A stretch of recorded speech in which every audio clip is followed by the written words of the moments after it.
Welcome back. Let's continue here now. Finance Minister Enoch Godongwana will on Wednesday deliver the medium-term budget policy statement. This will provide a mid-year update of public finances for the current fiscal year. The policy statement comes against the backdrop of months of unprecedented load shedding and lower than expected tax revenue.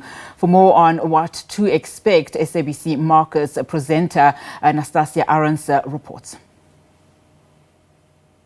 This medium-term budget policy statement, we are dealing with many economic headwinds.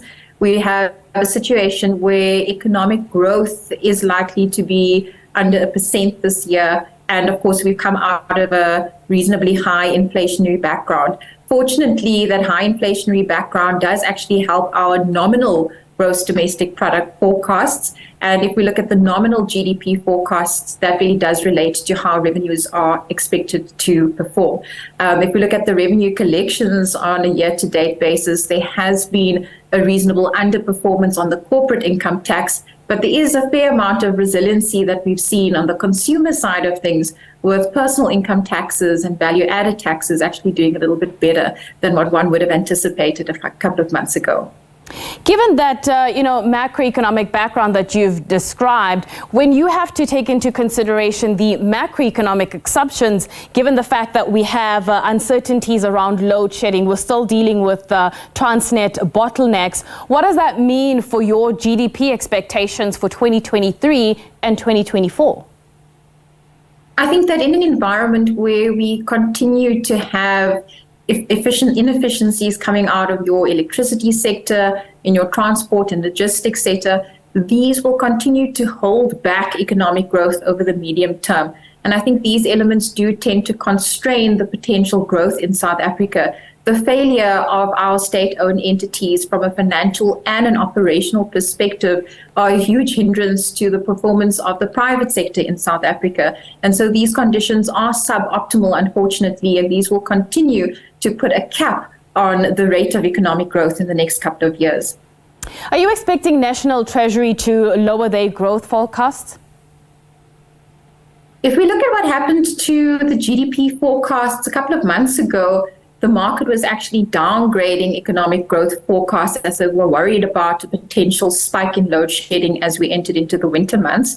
And then after we got the second quarter real GDP print, that was better than expected.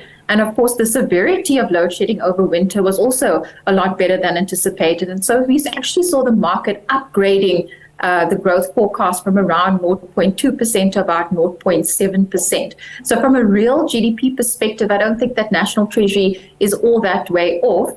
And of course, again, nominal GDP is really the number that we do look at. And we've seen that inflation forecast have remained relatively steady throughout the year. When it comes to the expenditure side, we've been talking about the wage bill, but what other culprits or other concerns are lying on the expenditure side? I think in the short term, we should be a bit concerned about a potential extension of the social relief of distress grant. We know that the social relief of distress grant is highly beneficial in bringing more of the South African population out of poverty, but of course it does come at a cost to the fiscal dynamics. In addition to the wage bill and the social relief of distress grant, we are anticipating that social demands in general will remain quite high on the national fiscus in the years to come. In the medium term, we're also quite concerned about the financial disarray of the municipalities that are also likely to become a stumbling block for government finances in the next couple of years. On that note, then, there have been talks about a Transnet debt package. What does that do to the debt metrics then? Of the order of 100 billion rand, that's going to be quite a big hit to the government finances. We don't think that that number will come through in one package or in one number. I think there will be a lot of negotiation around that.